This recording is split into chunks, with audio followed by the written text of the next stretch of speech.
नमस्कार रसिक श्रोते हो. महाराष्ट्र राज्य साहित्य आणि संस्कृती मंडळ तसेच विदर्भ साहित्य संघ यांच्या संयुक्त विद्यमाने ह्या आगळ्या वेगळ्या अभ्यासपूर्ण कार्यशाळेचे आयोजन करण्यात आले आहे. मी शलाका जोशी ह्या ऑनलाईन कार्यशाळेत आपले मनपूर्वक स्वागत करते. साधारणतः जे लिहिते लेखक आहेत, ज्यांना लिहिण्याची तळमळ आहे, त्यांच्यासाठी ह्या सकस असे घेऊन येणाऱ्या मार्गदर्शक कार्यशाळेचे आयोजन केले गेले आहे. तर माझ्या रसिक वाचक आणि नवलेखक मित्रमैत्रिणींनो, एखाद्या लेखकाच्या साहित्याची समीक्षा करणे हे मुळातच महत्कठीण असे कार्य आहे. अनेक दर्जेदार लेखकांनी आपला एकूण साहित्य विचार, टिपलेले सूक्ष्म बारकावे आणि संबंधित साहित्याचे अभ्यासपूर्ण दर्शन आपल्यासारख्या रसिकांना समीक्षा ग्रंथातूनच घडवून दिले आहे. आपल्या लाडक्या लेखक लेखिका, कवी कवयित्री ह्यांचे एकूण साहित्य खऱ्या अर्थाने जाणून घेण्यासाठी आणि त्यांच्या लेखन कौशल्याच्या विविध बाजू आत्मसात करण्यासाठी संबंधित साहित्यिकांच्या साहित्याच्या झालेल्या समीक्षा वाचणे अत्यंत गरजेचे आहे. ह्या समीक्षा वाचनातून आपल्याला आपल्या आवडत्या साहित्यकाचे नव्याने दर्शन होते, लेखनाची वैशिष्ट्ये आणि त्याचे विविध कंगोरे लक्षात येतात. शिवाय साहित्यिकाच्या व्यक्तिमत्वाचाही बऱ्यापैकी परिचय होतो. पण काय होतं, समीक्षा ग्रंथ म्हणला की तो अतिशय जड लेखन प्रकार आहे म्हणून टाळला जातो. अर्थात महाविद्यालयीन विद्यार्थ्यांना मात्र हे समीक्षा ग्रंथ म्हणजे नवसंजीवनी असतात. समीक्षा ह्या अव्याहत अशा प्रवाही प्रक्रियेला लेखनातून साहित्यिक जिवंत ठेवतात, तर वाचनातून आपल्यासारख्या रसिकांनी जपायचे असते. तुम्हाला माहितीच आहे की साहित्य समीक्षेचे महत्त्वाचे उद्दिष्ट म्हणजे त्या साहित्य कृतीचे सम्यक आकलन अथवा दर्शन वाचकांना घडवून देणे. त्यात त्या साहित्य कृतीचे अर्थग्रहण हे प्रथम येते.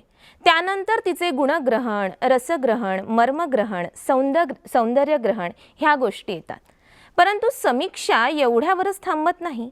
ती साहित्य कृती ज्या साहित्य प्रकारात मोडते, त्या साहित्य प्रकारातील ज्या आणखी काही साहित्यकृती झाल्या असतील, त्या साहित्यकृतीचे नेमके स्थान काय आहे, जर ती अन्य कृतींहून श्रेष्ठ आहे तर तिची श्रेष्ठता वा महात्मता कशात आहे, हेही समीक्षक आपल्याला सांगत असतो. त्यामुळे समीक्षेचे दुसरे उद्दिष्ट साहित्यकृतीचे मूल्यमापन हे ठरते. रसिक हो, वाचकांच्या अभिरुचीला अप्रत्यक्षपणे समीक्षा वळण लावत असते. कारण समीक्षा हा एक शोध आहे.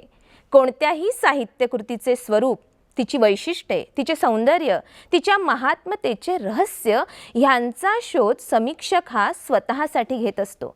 एक प्रकारे ते त्याचे प्रकट चिंतन असते. कोणत्याही साहित्यकृतीला तिचे स्वतःचे असे नियम आणि तंत्र असतात.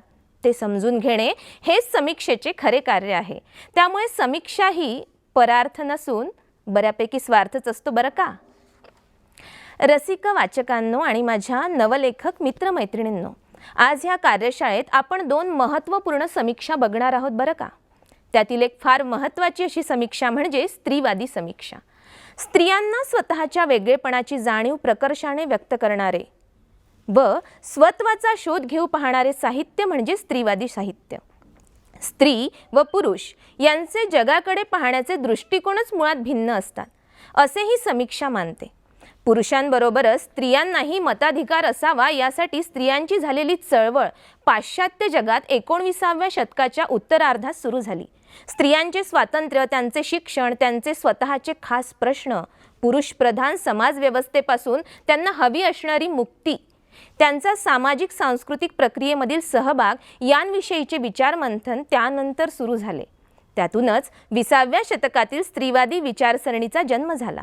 साहजिकच पुरुषी साहित्याहून ते स्वरूपतः वेगळे ठरते आणि ते स्वाभाविकच आहे, कारण स्त्रियांची आगळीवेगळी वैशिष्ट्ये ह्या साहित्य प्रकारामध्ये येतात. ह्या काही वर्षात स्त्रियांच्या साहित्यातील हे पृथगात्म वेगळेपण शोधून त्याची चिकित्सा करण्याचे कार्य समीक्षकांनी केले आहे.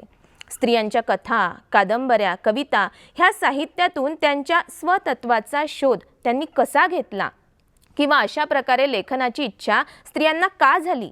वर्षानुवर्षे पुरुषसत्ताक पुरुषप्रधान व्यवस्थेमुळे आपण दडपले गेलो आहोत, कुठेतरी हरवले गेलेलो आहोत, ही जाणीव स्त्रियांना झाली आणि लेखनातून त्या व्यक्त होऊ लागल्या. ही जाणीव त्यांना कशा प्रकारे झाली आहे या साऱ्याचा स्रोत स्त्रीवादी समीक्षा घेते. आणि माझ्या रसिक वाचकांनो, आजच्या ह्या नवलेखकांसाठीच्या ऑनलाईन कार्यशाळेमध्ये ही आत्यंतिक महत्त्वपूर्ण अशी समीक्षा आपण अभ्यासणार आहोत. मित्रहो, साहित्य समीक्षकांविषयी काही विचार करणे ओघानेच येते. साहित्यातल्या नव्या प्रवाहांबद्दल, आविष्काराच्या नूतन पद्धतींबद्दल समीक्षा कायम स्वागतशील असते. नवतेचा स्वीकार करण्यासाठी समीक्षकांचे अंतःकरण खुले असते आणि नवतेच्या नावाने काही उथळ प्रवृत्ती साहित्यात अवतरत असतील तर त्याही आपल्या समीक्षेतून तो वाचकांच्या निदर्शनास आणण्याचा प्रयत्न करतो. आणि साहित्य समीक्षा ह्या परस्परांना पूरक असतात. रसिक हो, आणखी एक महत्त्वाचा असा समीक्षा प्रकार ह्या कार्यशाळेच्या निमित्ताने आपण जाणून घेणार आहोत, तो म्हणजे आदिबंधात्मक समीक्षा. कार्ल युंगने आदिबंधाची आणि मूलबंधाची संकल्पना मांडली. त्याने on the relation of analytical psychology to poetic art ह्या आपल्या निबंधात असे दाखवून देण्याचा प्रयत्न केला की काही कवितांचे भावनात्मक आवाहन वाचकांकडे विशेष तीव्रतेने पोहोचते. ह्याचे कारण वाचकांच्या मनातल्या अबोध म्हणजेच अनकॉन्शियस शक्ती त्या कवितांमुळे उत्तेजित होतात. ह्या शक्ती म्हणजे काही आदिबंध वा मूलबंध होय. मॉड या मानसशास्त्राच्या प्राध्यापिकेने युंग प्रणीत आदिबंधाच्या सिद्धांताचा आधार घेऊन आर्किटायल पॅटर्न्स इन पोएट्री हा ग्रंथ लिहिला. या ग्रंथाने मानसशास्त्रीय साहित्य समीक्षेचा एक महत्त्वाचा भाग असलेल्या आदिबंधात्मक समीक्षेचा पाया घातला. आजच्या ह्या अतिशय अभ्यासपूर्ण कार्यशाळेमध्ये आपण आदिबंधात्मक समीक्षा ही बघणार आहोत बरं का. आज या कार्यशाळेत आपल्या भेटीला येत आहेत डॉक्टर सुधीर रसाळ, प्राध्यापक श्रीमती वंदना महाजन आणि डॉक्टर भरतसिंग पाटील. ही तीनही नावे आपापल्या क्षेत्रात मोठी आहेतच. या कार्यशाळेत डॉक्टर सुधीर रसाळ हे बीज स्वरूपात काही विचार मांडणार आहेत. त्यानंतर स्त्रीवादी समीक्षेवर डॉक्टर वंदना महाजन ह्या आपले विचार व्यक्त करतील आणि त्यानंतर अर्थातच प्राध्यापक डॉक्टर भरतसिंग पाटील आदिबंधात्मक समीक्षेवर आपले चिंतन सादर करणार आहेत.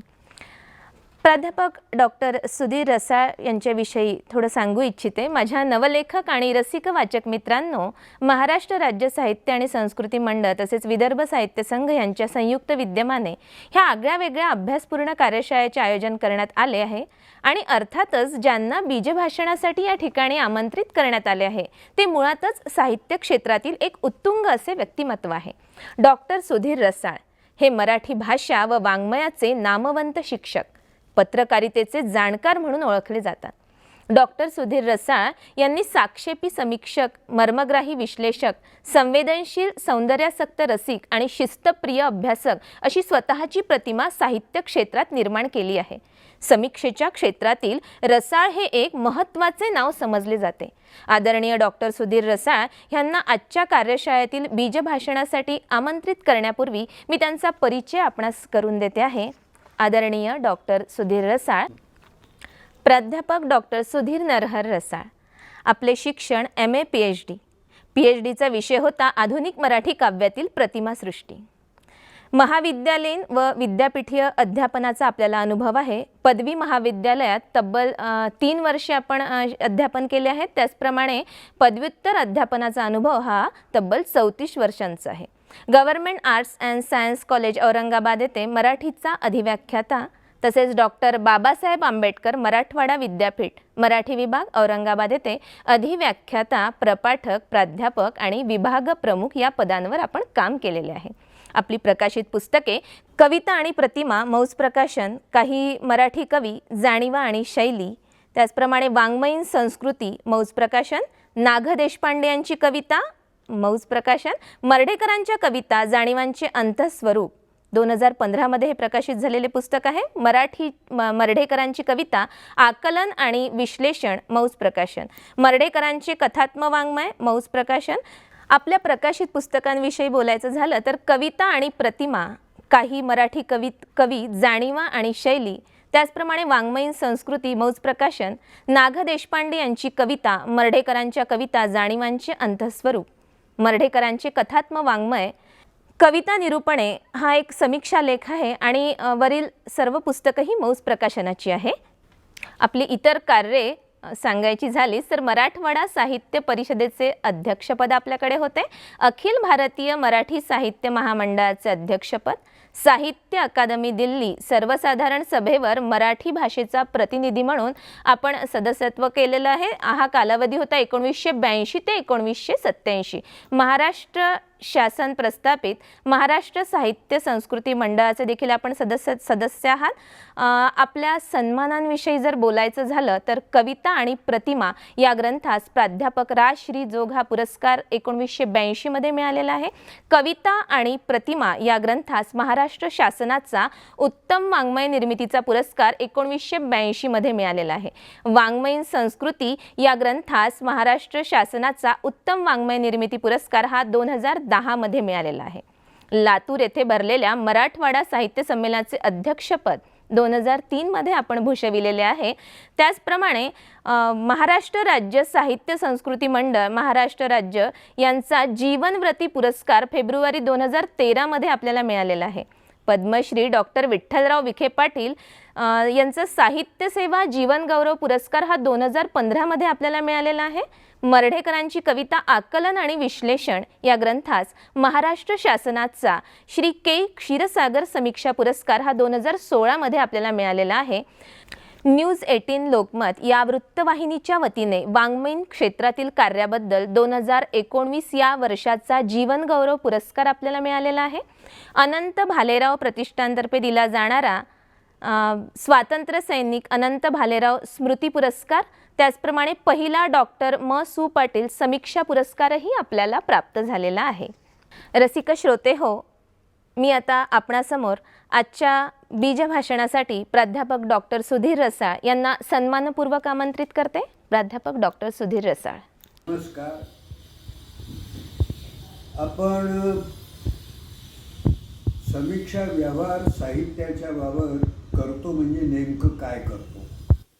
समीक्षा ही अशी एक चमत्कारिक गोष्ट आहे की तिच्या संबंधात अनेक समस्या उपस्थित होतात। यापैकी काही समस्या मी आज आपल्यासमोर मांडणार आहे। पहिली गोष्ट अशी की समीक्षा कशाला म्हणायचं, कारण अनेक प्रकारचं लेखन समीक्षेच्या नावाखाली चालू असतं। वर्तमानपत्रात अभिप्राय येतात, परीक्षणं येतात, नंतर आस्वाद प्रसिद्ध होतात, ललित वाङ्मयाचा अभ्यास करणारं लेखन होतं, याची ऐतिहासिक मीमांसा होते। अशा अनेक प्रकारचं लेखन समीक्षेच्या नावाखाली चालू असतं। यापैकी समीक्षा नेमकी काय? आता हे जे अनेक व्यवहार चालू आहेत समीक्षेच्या नावाखाली, त्याचे उद्देशही वेगवेगळे आहेत। अभिप्राय ही शिफारस असते, परीक्षणामध्ये मूल्यमापन असतं, अभ्यास म्हटलं की मग त्याचा एक सर्वांगीण अनेक अंगानं अभ्यास केला जातो। तेव्हा नेमकी समीक्षा कशाला म्हणायचं हा एक प्रश्न उपस्थित होतो। सामान्यपणे आपण वाङ्मयाचा जो अभ्यास आहे त्याला समीक्षा हे नाव देतो। आता प्रश्न असा आहे की वाङ्मय किंवा साहित्य हे अभ्यास विषय होऊ शकतं का? करंदीकरांचं सुप्रसिद्ध वचन तुम्हाला माहिती आहे की कविता ही भोगायची असते, तिची चिकित्सा करायची नसते। आता जर वाङ्मय हे आस्वाद विषय असेल तर आस्वाद घेणं पुरेसं आहे ना, अभ्यास स्वतंत्रपणे कशाला, त्याचा काय उपयोग आहे? हा अभ्यास कशासाठी करायचा हाही प्रश्न आहे।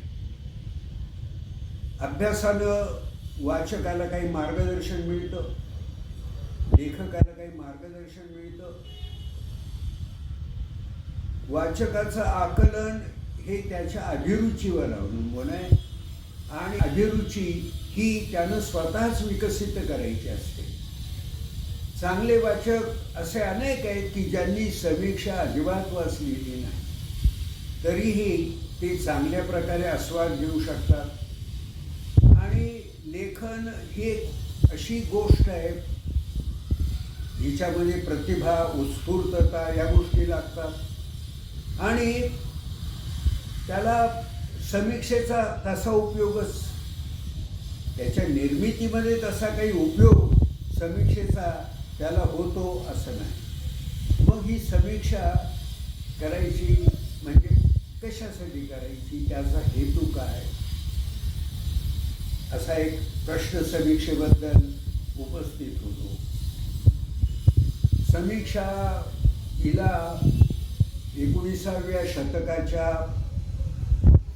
शेवटी 20व्या शतकाच्या प्रारंभीच्या काळात विज्ञानाचं रूप देण्याचा प्रयत्न पाश्चात्य जगात झाला.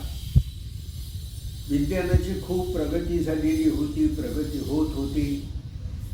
भाषाशास्त्र आणि मानसशास्त्र ही दोन शास्त्र वेगानं विकसित झालेली होती. भाषाशास्त्रामध्ये नवे प्रवाह आलेले होते आणि त्याबरोबरच फ्रॉइड, युंग यासारखे मनोविश्लेषण शास्त्रज्ञ या काळात संशोधन करत होते. मग विचार असा केला गेला की ललित वाङ्मय ही जर भाषा आहे, भाषेचंच एक रूप आहे, तर मग भाषाशास्त्राचा अभ्यास ललित वाङ्मयाच्या अभ्यासासाठी का वापरला जाऊ नये, किंबहुना ललित वाङ्मय हे भाषाशास्त्राचीच एक शाखा का मानली जाऊ नये आणि यातून हळूहळू काही अभ्यास विषय निर्माण झालेले आपल्याला दिसतात. उदाहरणार्थ रशियन रूपवाद आहे किंवा त्यानंतर आलेला स्ट्रक्चरॅलिझम आहे, डिकन्स्ट्रक्शन आहे, हे प्रकार आलेले आपल्याला दिसतात. मानसशास्त्राच्या विकासाबरोबर माणसाचं मन, माणसाच्या भावना, माणसाचे अनुभव हे जर ललित वाङ्मयाची सामग्री असेल तर मग ही मानसशास्त्राची शाखा का मानू नये. मग विचार असा केला गेला की ललित वाङ्मय ही जर भाषा आहे, भाषेचंच एक रूप आहे, तर मग भाषाशास्त्राचा अभ्यास ललित वाङ्मयाच्या अभ्यासासाठी का वापरला जाऊ नये, किंबहुना ललित वाङ्मय हे भाषाशास्त्राचीच एक शाखा का मानली जाऊ नये आणि यातून हळूहळू काही अभ्यास विषय निर्माण झालेले आपल्याला दिसतात. उदाहरणार्थ रशियन रूपवाद आहे किंवा त्यानंतर आलेला स्ट्रक्चरॅलिझम आहे, डिकन्स्ट्रक्शन आहे, हे प्रकार आलेले आपल्याला दिसतात. मानसशास्त्राच्या विकासाबरोबर माणसाचं मन, माणसाच्या भावना, माणसाचे अनुभव हे जर ललित वाङ्मयाची सामग्री असेल तर मग ही मानसशास्त्राची शाखा का मानू नये. माणसाचं मन ही जर सामग्री आहे तर ही मानसशास्त्राची शाखा होते. मग यातून काही फ्रॉइडनं वाङ्मयाबद्दल कल्पना मांडल्या, युंगनं कल्पना मांडल्या आणि या प्रकारे हे समीक्षाशास्त्र इतर शास्त्रांच्या कक्षेत जाऊ लागलं. दुसरी गोष्ट अशी की समाज हाही ललित वाङ्मयाचा विषय आहे, ही सुद्धा एक सामग्री आहे, ही एक सामाजिक घटना आहे. लेखन, ललित वाङ्मयाची निर्मिती, ललित वाङ्मयाचं वाचन, ललित वाङ्मयाचा सगळा व्यवहार हा मूलतः सामाजिक आहे. तेव्हा समाजशास्त्राच्या कक्षेतच याचा विचार झाला पाहिजे. समाजाच्या संदर्भात ललित वाङ्मयाचा विचार झाला पाहिजे आणि यातून मार्क्सवादी सिद्धांत आले वाङ्मयाबद्दलचे, यातूनच पुढे स्त्रीवाद आला. म्हणून समीक्षेला स्वतःचं असं कुठलंच खास क्षेत्र असल्याचं आपल्याला दिसत नाही. आपण जर बारकाईने विचार केला तर आपल्याला असं दिसतं की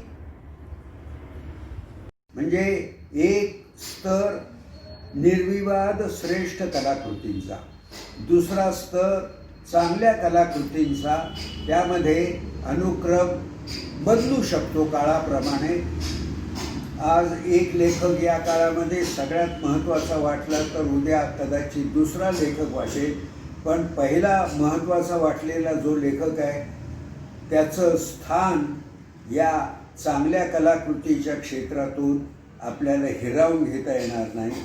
आणि काही अतिसामान्य दर्जाच्या कलाकृती ज्याचा विचार करणं गरजेचं ठरणार नाही असंही आपल्याला म्हणता येईल. म्हणून मूल्यमापन हे सापेक्षच असतं, परंतु ते करावं लागतं. कारण आपल्याला कला वाङ्मय म्हणजे काय हे जर जाणून घ्यायचं असेल तर श्रेष्ठ दर्जाच्या निर्विवाद श्रेष्ठ दर्जाच्या कलाकृतींच्या आधारेच ते निश्चित करावं लागतं. म्हणून प्रत्येक समीक्षकानं आपली मूल्य सरणी निश्चित केली पाहिजे आणि त्या मूल्य सरणीनुसार त्यानं हे मूल्यमापन केलं पाहिजे. सगळ्यात महत्त्वाची गोष्ट अशी की समीक्षा हे परिपूर्ण विज्ञान होऊ शकत नाही. ते विज्ञानाच्या कक्षेत येत नाही, पण एक ज्याला आपण मूल्यात्मक शास्त्र म्हणतो, नॉर्मेटिव्ह सायन्सेस असं ज्यांना म्हणतो, ज्यामध्ये मूल्यमापन हे आवश्यक असतं, त्याच्याशिवाय ते शास्त्र उभं राहू शकत नाही. अशा क्षेत्रामध्ये समीक्षा येते आणि म्हणून समीक्षेचा विचार करत असताना आणि समीक्षा हे साहित्याचं विश्लेषण, समीक्षेला शास्त्र किंवा विज्ञान बनवण्यात एक अडचण येते. अडचण अशी की वाङ्मय या नावाखाली अनेक लेखक वेगवेगळ्या प्रकारचं लेखन करतात. हौशी लेखक असतात, अगदी मंगलाष्टकं लिहिणाऱ्या लेखक कवींपासून तर हौशी मौजे खातर लिहिणारे अनेक लेखक असतात.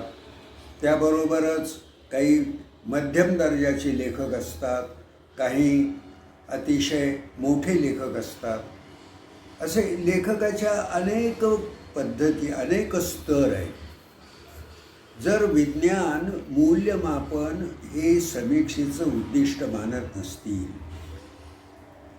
तर मग अभ्यास विषय निवडायचा कसा, कोणत्या सामग्रीचा अभ्यास करायचा हा एक प्रश्न येतो.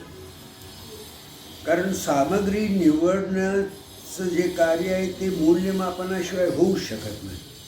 जेव्हा अभ्यासासाठी तुम्ही एखादी गोष्ट निवडता तेव्हा ती अभ्यासाच्या दृष्टीनं उपयुक्त आहे हे तुम्ही गृहीत धरलेलं असतं, हे तुम्ही मान्य केलेलं असतं, हे तुम्ही स्वीकारलेलं असतं. आता वाङ्मय म्हणून जर एखादं लेखन निवडायचं असेल तर चांगलं वाङ्मय कोणतं असा प्रश्न आपोआपच उपस्थित होतो. आणि म्हणून विज्ञानाची एक भूमिका प्रामुख्यानं राहत आलेली आहे. विशेषतः नॉर्थरोप फ्राय नावाचा कॅनेडियन समीक्षक आहे, त्यानं टिंगलच केलेली आहे मूल्यमापनाची. तो असं म्हणतो की शेक्सपियरसारख्या लेखकाला सुद्धा मी क्षुद्र लेखक आहे, सामान्य दर्जाचा लेखक आहे, भुक्कड लेखक आहे हे सिद्ध करू शकतो. दुसरी गोष्ट अशी की मूल्य हे वैयक्तिक आवडीनिवडीवर ठरत असतं. त्याचे काही वस्तुनिष्ठ निकष आपल्याला नेमके सांगता येत नाही. आणि ही आवड निवड प्रत्येक व्यक्तीची वेगवेगळी असू शकते. म्हणून मूल्यमापन हे शास्त्राच्या कक्षेत बसूच शकत नाही. म्हणून ललित वाङ्मयाचं जर शास्त्रीय चिकित्सा करायची असेल तर मूल्यमापन आपण बाजूला ठेवलं पाहिजे. हे एकदा आपण मान्य केलं की ललित वाङ्मयाची सामग्री आपल्याला अभ्यासासाठी निश्चितच करता येत नाही. कारण ललित वाङ्मय या नावाखाली प्रचंड प्रमाणात वेगवेगळ्या प्रकारचं लेखन होत असतं. यातलं कोणतं लेखन अभ्यासाचा विषय बनवायचं हे जर ठरवायचं असेल तर आपल्याला निवड करावी लागते. आणि जर निवड करायची असेल तर आपल्याला मूल्यमापन करावं लागतं. दुसरी गोष्ट अशी की वाङ्मय ही एक सतत बदलत राहणारी गोष्ट आहे. लेखक आपल्या प्रतिभेनुसार ललित वाङ्मयाच्या स्वरूपात, ललित वाङ्मयाच्या रचनेत, ललित वाङ्मयाच्या रूपात अनेक बदल करतो. कवी यशवंत किंवा कवी गिरीश यांची कविता आणि मर्ढेकरांची कविता जर आपण पाहिली तर ही कविता किती प्रमाणात बदलू शकते हे आपल्याला लक्षात येईल. अनेक हेतूंनी ललित लेखन केलं जातं. या सगळ्यांच्यामध्ये कलात्मकता शोधायची आणि हे ललित वाङ्मय हे निश्चित करायचं तर आपल्याला मूल्यमापन हे आवश्यक आहे. आणि म्हणून सतत बदलणारं हे वाङ्मय आणि प्रचंड प्रमाणात लिहिलं जाणारं, वेगवेगळ्या स्तरावर लिहिलं जाणारं वाङ्मय, यातून अभ्यास विषय म्हणून काही निवड करायची असेल तर आपल्याला मूल्यमापनाशिवाय पर्याय नाही. आणि विज्ञान हे मूल्यमापनच नाकारत असल्यामुळे समीक्षा शास्त्राचं विज्ञान हे होणं अवघड आहे. दुसरी गोष्ट अशी की ललित वाङ्मयाचे परिणामही काळाप्रमाणे बदललेले आहेत. भारतीय साहित्यशास्त्रामध्ये असं म्हटलेलं आहे की ब्रह्मास्वाद सहोदर आनंद देणं हे ललित वाङ्मयाचं उद्दिष्ट आहे. आता जर जे कुलकर्णी आपण वाचले किंवा नामदेव ढसाळ वाचले किंवा बासी मर्ढेकर वाचले, हे अस्वस्थ करून टाकणारे लेखक आहेत. किंबहुना वाचकाला अस्वस्थ करून टाकणं हाच मुळी ललित वाङ्मयाचा उद्देश आहे असंही मानलं जाऊ लागलेलं आहे. तेव्हा ही ललित वाङ्मय ही अतिशय लवचिक अशी गोष्ट आहे जी सतत अशी बदलत राहते. आणि म्हणून विज्ञानाची सामग्री म्हणून ललित वाङ्मय आपल्याला स्वीकारता येत नाही. शेवटचं आपल्याला असं दिसतं या निकषांचा अनुक्रम कसा ठरवायचा, निकषाचा कोणता व्यूह वापरायचा. उदाहरणार्थ ललित वाङ्मय हे ललित वाङ्मयामधला अनुभव व्यापक पाहिजे, तो सखोल पाहिजे, तो वैश्विक पाहिजे. यातलं कोणतं मूल्य सर्वात महत्त्वाचं आहे आणि कोणतं मूल्य प्राधान्यानं लावलं पाहिजे. समजा एक साहित्यकृती व्यापक असा अनुभव देते आणि दुसरी कलाकृती सखोल अनुभव देते. म्हणजे एकच छोटासा अनुभव परंतु तो अनुभव त्या अनुभवाच्या पायापर्यंत जाऊन, तळापर्यंत जाऊन अभिव्यक्ती केलेली आहे. आणि दुसरी कलाकृती अशी आहे की तिची व्याप्ती अनुभवाची खूप मोठी आहे. जीवनाचे अनेक अंग तिच्यामध्ये आलेली आहे. अशा दोन कलाकृती आहेत. यामध्ये अधिक चांगली कलाकृती कोणती? कोणती कलाकृती श्रेष्ठ, कोणती कलाकृतीच्या नंतरच्या क्रमांकाची, हे आपल्याला नेमकं ठरवता येत नाही. म्हणून मूल्याचे निकष जरी आपण नक्की केले तरी कोणता निकष अधिक महत्त्वाचा, कोणता गौण, याबद्दल खूप मतभेद होतात. आणि नुसते मतभेद होत नाहीत तर हे निकष लावल्यावर आपल्याला कलाकृतींचा नेमका अनुक्रमही ठरवता येत नाही. आणि म्हणून मूल्यमापन शेवटी अतिशय स्थूल स्वरूपाचं राहतं. मग मूल्यमापन करण्याचा हेतू काय आहे? जर मूल्यमापन नेमकं आपल्याला करताच येत नसेल तर मूल्यमापन कशासाठी करायचं? मला असं वाटतं की याचं उत्तर आपल्याला असं देता येतं की शेवटी स्तर मानले पाहिजे. म्हणजे सर्वात श्रेष्ठ अशा कलाकृती, कोणतीही मूल्य लावली तरी त्या कलाकृती श्रेष्ठच ठरतात. उदाहरणार्थ शेक्सपियरची नाटकं आहे किंवा आपल्याकडे तुकाराम महाराजांची कविता आहे, ज्ञानेश्वरांची कविता आहे. कोणतीही निकष त्या कलाकृतींना तुम्ही लावा अग्रक्रमानं, त्या कलाकृती श्रेष्ठच ठरतात. एक निर्विवाद श्रेष्ठत्व असल्याचा एक स्तर आपल्याला कल्पिता येतो. त्यानंतर दुसरा स्तर आपल्याला असा मांडता येतो की ज्यांचे अनुक्रम अग्रक्रम बदलू शकतात परंतु तरीही त्या मूल्यवान कलाकृती आहेत, असा दुसरा स्तर आपल्याला कल्पिता येतो. म्हणजे हे बारीक सारीक मतभेद असले तरी स्थूल मानानं हा लेखक चांगला आहे, याच्या कलाकृती चांगल्या आहेत असं आपल्याला म्हणता येतं. म्हणजे एक स्तर निर्विवाद श्रेष्ठ कलाकृतींचा, दुसरा स्तर चांगल्या कलाकृतींचा, त्यामध्ये अनुक्रम बदलू शकतो काळाप्रमाणे. आज एक लेखक या काळामध्ये सगळ्यात महत्त्वाचा वाटला तर उद्या कदाचित दुसरा लेखक वाटेल, पण पहिला महत्त्वाचा वाटलेला जो लेखक आहे त्याचं स्थान या चांगल्या कलाकृतीच्या क्षेत्रातून आपल्याला हिरावून घेता येणार नाही. आणि काही अतिसामान्य दर्जाच्या कलाकृती ज्याचा विचार करणं गरजेचं ठरणार नाही असंही आपल्याला म्हणता येईल. म्हणून मूल्यमापन हे सापेक्षच असतं, परंतु ते करावं लागतं. कारण आपल्याला कला वाङ्मय म्हणजे काय हे जर जाणून घ्यायचं असेल तर श्रेष्ठ दर्जाच्या निर्विवाद श्रेष्ठ दर्जाच्या कलाकृतींच्या आधारेच ते निश्चित करावं लागतं. म्हणून प्रत्येक समीक्षकानं आपली मूल्य सरणी निश्चित केली पाहिजे आणि त्या मूल्य सरणीनुसार त्यानं हे मूल्यमापन केलं पाहिजे. सगळ्यात महत्त्वाची गोष्ट अशी की समीक्षा हे परिपूर्ण विज्ञान होऊ शकत नाही.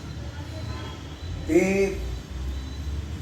विज्ञानाच्या कक्षेत येत नाही, पण एक ज्याला आपण मूल्यात्मक शास्त्र म्हणतो, नॉर्मेटिव्ह सायन्सेस असं ज्यांना म्हणतो, ज्यामध्ये मूल्यमापन हे आवश्यक असतं, त्याच्याशिवाय ते शास्त्र उभं राहू शकत नाही, अशा क्षेत्रामध्ये समीक्षा येते.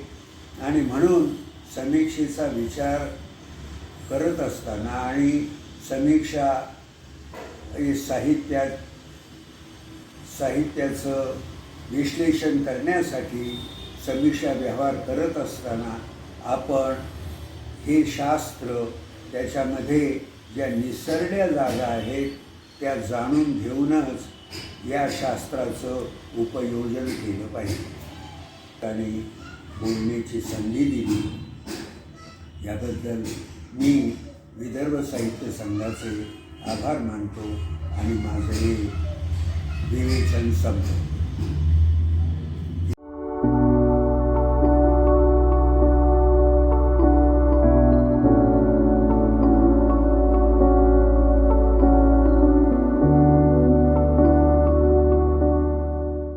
रसिक हो, समीक्षेच्या अंतःप्रवाहांना साहित्य कृतीच्या संदर्भात किती व कसे महत्त्व आहे हे आताच आपण डॉक्टर सुधीर रसाळ यांच्या बीजभाषणातून अनुभवले. धन्यवाद रसाळ सर. आता आपण दुसरे अभ्यासक डॉक्टर भरतसिंग पाटील यांच्या चिंतनाचा लाभ घेऊया. रसिक हो, साहित्याचे सौंदर्यशास्त्र कशात असते? ह्या संबंधीच्या काही पूर्वकल्पना असल्यास त्या सौंदर्याचे ग्रहण वाचक रसिकांस सुलभ होते. अशा पूर्वकल्पना साहित्य विमर्शकांनी वेळोवेळी प्रकट केल्या असल्याचे दिसून येते आणि ह्या पूर्वकल्पनातूनच साहित्याचे शास्त्र घडत जाते. माणसांच्या सामूहिक अबोधात म्हणजे कलेक्टिव्ह अनकॉन्शियस मानवजातीच्या अनेक पिढ्यांच्या एकाच प्रकारच्या असंख्य अनुभवांचे साठलेले अवशेष असतात. ते काही विशिष्ट प्रतिमांमधून संघटित आणि साकार होतात. हे साकारणे ज्या आदिम आकृतिबंधाकडून होते ती संज्ञा म्हणजे आदिबंध वा मूलबंध होय. युंगने अशा अनेक प्रकारच्या आदिबंधाचे स्वरूप स्पष्ट केले आहे आणि आजच्या कार्यशाळेत आपण हीच आदिबंधात्मक समीक्षा अभ्यासणार आहोत. आजचे आपले पुढील सहभागी वक्ते डॉक्टर भरतसिंग पाटील यांच्या अभ्यासपूर्ण चिंतनातून आपण हे अभ्यासणार आहोत. अर्थातच तत्पूर्वी त्यांचा सुपरिचय आपणास करून देते डॉक्टर भरतसिंग पाटील. डॉक्टर भरतसिंग प्रल्हाद पाटील आपले शिक्षण DETC, DCM, MA मराठी आणि PhD शिवाय आपले नेटही झालेले आहे. प्रबंधाचे शीर्षक होते GA कुलकर्णी यांच्या कार्याचा आदिबंधात्मक दृष्टिकोनातून अभ्यास. प्रताप महाविद्यालय अमळनेर, जिल्हा जळगाव येथे इलेक्ट्रॉनिक्स टेक्नॉलॉजी या अभ्यासक्रमात 31 वर्षापासून अध्यापनाचे कार्य आपण करत आहात. अध्यापन व संशोधनाचे क्षेत्र साहित्य समीक्षा, नव अनुष्टुप, काव्याग्रह, वाघूळ, दिवाळी इत्यादी अंकांमध्ये शोध निबंधपर लेख ते देखील आपले प्रसिद्ध झालेले आहेत. आपली प्रकाशाधीन पुस्तके GA डॉक्टर भरतसिंग प्रल्हाद पाटील आपले शिक्षण DETC, DCM, MA Marathi, PhD आणि नेट झालेले आहे. प्रबंधाचे शीर्षक आहे GA कुलकर्णी यांच्या कथांचा आदिबंधात्मक दृष्टिकोनातून अभ्यास.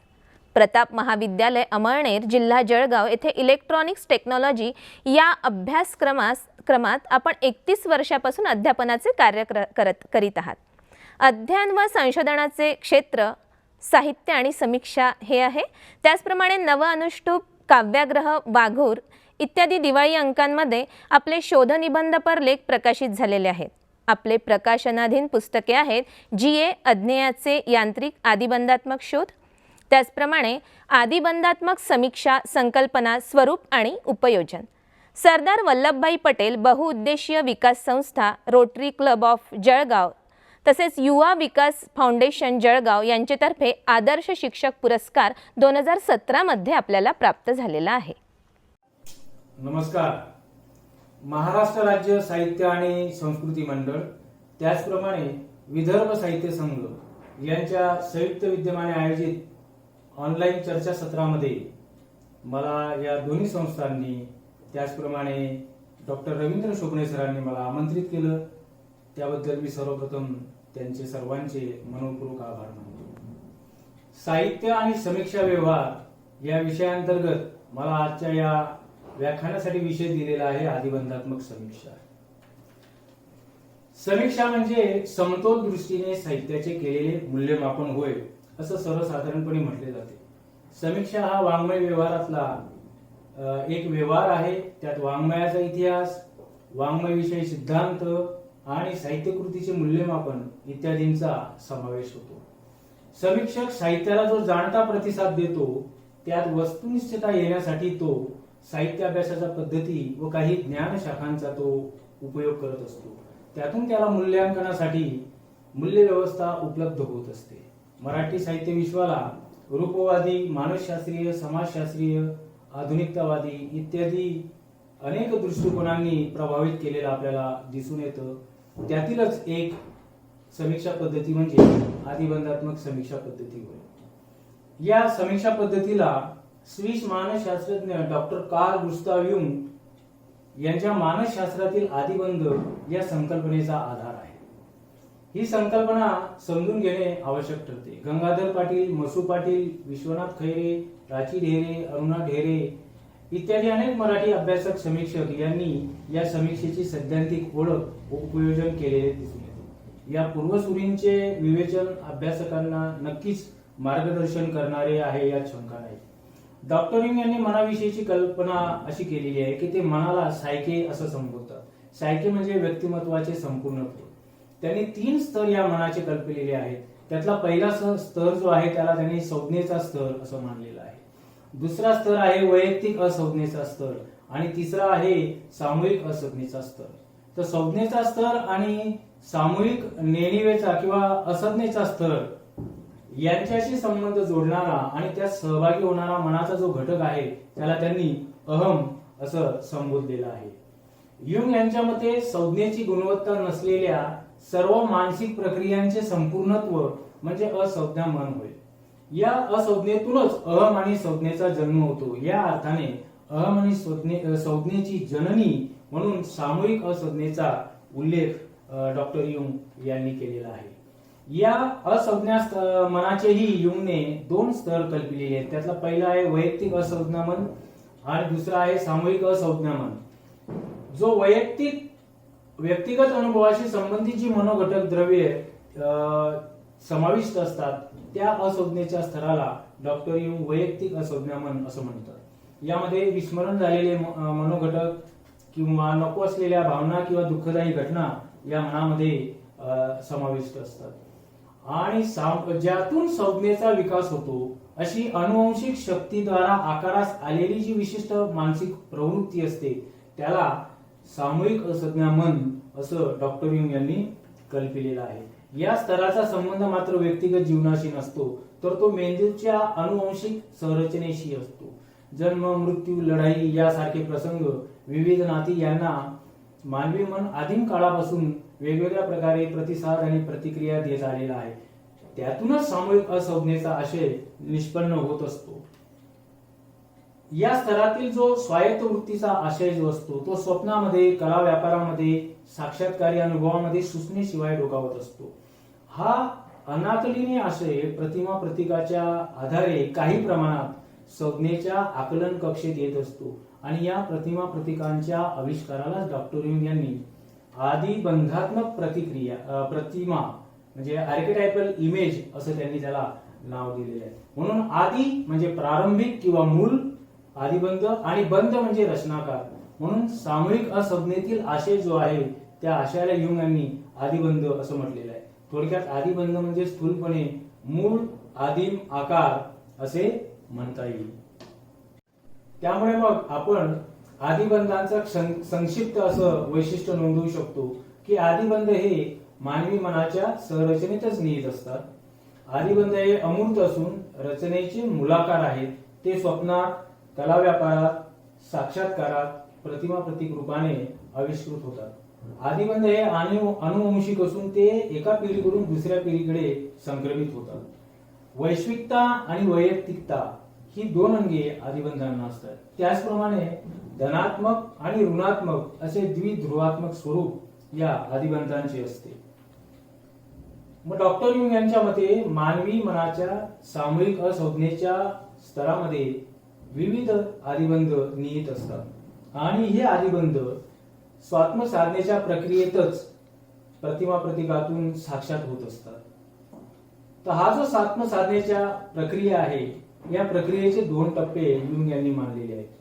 बाह्य जगाकडून मनोऊर्जेचे आंतरजगाकडे म्हणजे बाह्य जगाकडून सामूहिक नेणिवेकडे याला त्यांनी अधोमुखी संक्रमण असं मानलं आहे.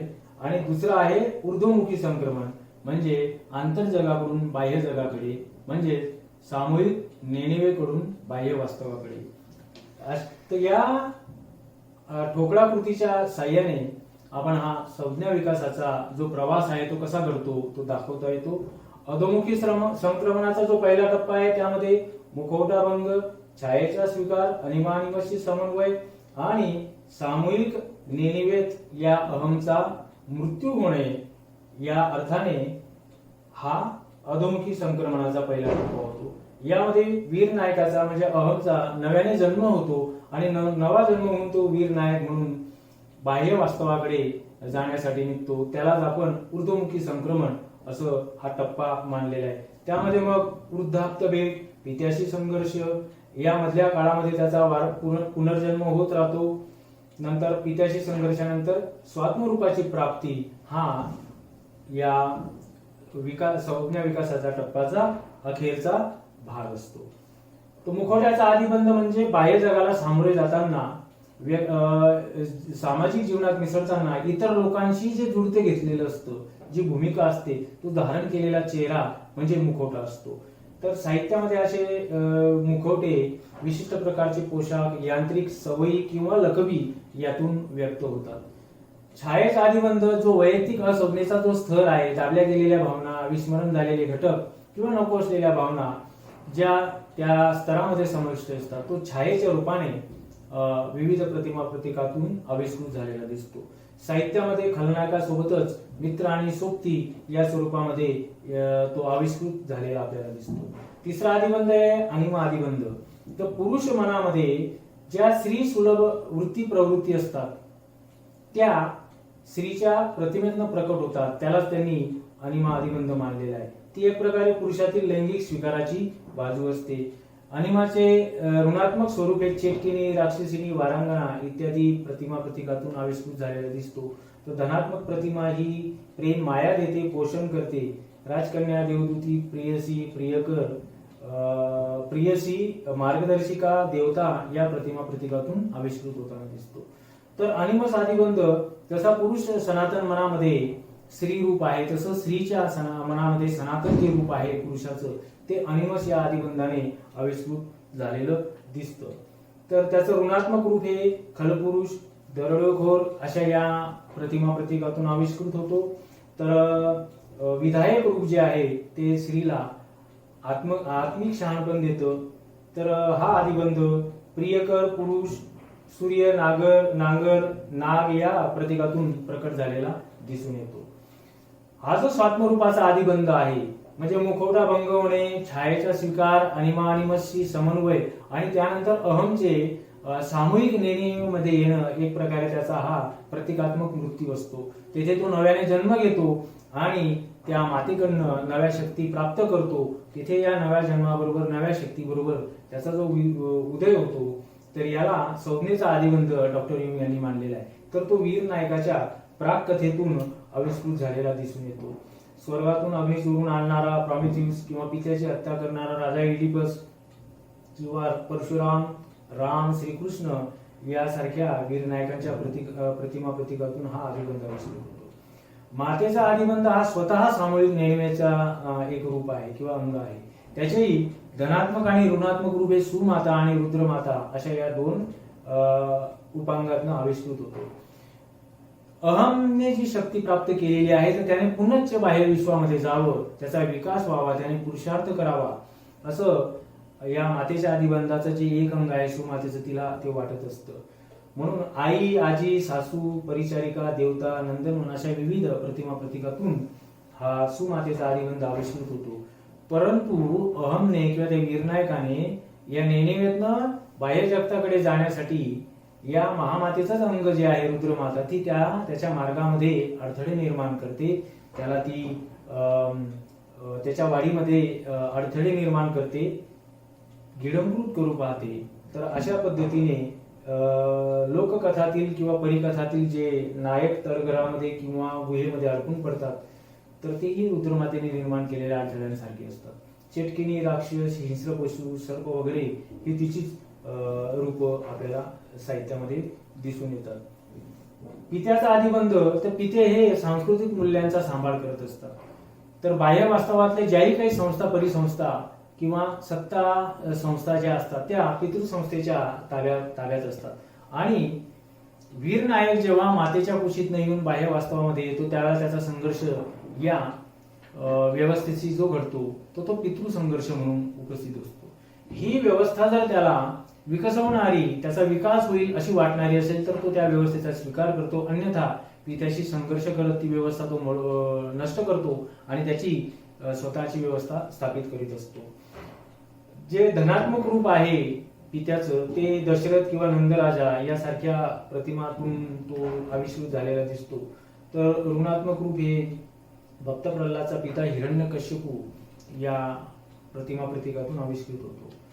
यानंतरचा पुढचा आदिबंध आहे वृद्धाप्ताचा आदिबंध. वृद्धाप्त म्हणजे प्रत्येकाच्या ठायी किंवा नेणिवेत वसत असलेला सत्सद विवेक बुद्धी ती होय. तर हा वृद्धाप्त म्हणजे वाईज ओल्ड मॅन हा त्या वीर नायकाला मार्गदर्शन करत असतो. जेव्हा त्याच्या या विकासामध्ये अडथळे निर्माण होतात, तो अडवला जातो, त्याची कोंडी होते, त्यावेळेला मार्गदर्शन करणारा हा वाईज ओल्ड मॅन त्याला मदत करतो आणि त्याच्या विकासामध्ये हातभार लावतो. याची ऋणात्मक जी बाजू आहे ती त्याला दिशाभ्रमात टाकते, त्याला चुकीचं मार्गदर्शन करते, पुनश्च त्याची कोंडी करू पाहते. परंतु धनात्मक स्वरूपाचा जो वाईज ओल्ड मॅन आहे तो जादूगर, मांत्रिक, पुजारी, डॉक्टर, शिक्षक, प्राध्यापक, साधू, स्वामी अशा किंवा राजपुत्राला मदत करणारा पक्षी, रामायणातला जटोयू आपल्याला या संदर्भात सांगता येईल. डॉक्टर युंग यांनी अतिशय महत्वाचा मानलेला हा आदिबंध विदूषकाचा आदिबंध आणि ती अनुभवाची सर्वात आदिम मूस आहे असं युंग यांनी म्हटलेलं आहे. मानव प्राणी पशु पातळीवर आलेला आहे आणि त्याचा मानवत्वाचा जन्म उगातला आहे, परंतु त्याचा पाशवी स्तर अजूनही सुटलेला नाही अशी जी मनोअवस्था असते त्याला युंग यांनी विदूषक असं मानलेलं आहे. या विदूषकाच्या आदिबंधामागे अनिमा आणि वाईज ओल्ड मॅन किंवा वृद्धाप्ताचा आदिबंध असा पुंजीभूत झालेला असतो. या वीर नायकाचा जर या अनिमाशी आणि वृद्धाप्ताशी जर संबंध प्रस्थापित झाला तर तो त्रात्याच्या रूपामध्ये आविष्कृत होतो आणि त्याचा विकास घडून आणतो. परंतु जर तो संबंध प्रस्थापित झाला नाही तर मग मात्र नायक पाशुवृत्तीच्या विळख्यात सापडून दिशाहीन होतो आणि त्याच्या अंतर्बाह्य विश्व त्याला ज्याला म्हणतो आपण अर्थशून्य आणि मूल्यहीन आणि कुरूप वाटायला लागतं. त्यामुळे नायकाला प्रतिनायकामध्ये बदलून विदूषकामध्ये तो बदलून जातो. त्यामुळे प्रतिनायकाचा तो प्रतिनिधी म्हणून काम करतो.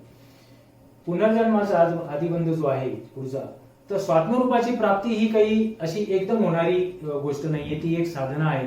त्यामुळे या वेगवेगळ्या टप्प्यांमध्ये अहम परागती अनुभवतो, पुनश्च मातेकडे येतो, पुन्हा त्याचा मृत्यू घडतो, पुन्हा नव्याने जन्म घेतो. तर ही प्रक्रिया सातत्याने घडत असते. त्यालाच डॉक्टर युंग यांनी पुनर्जन्माचा आदिबंध असं म्हटलेलं आहे.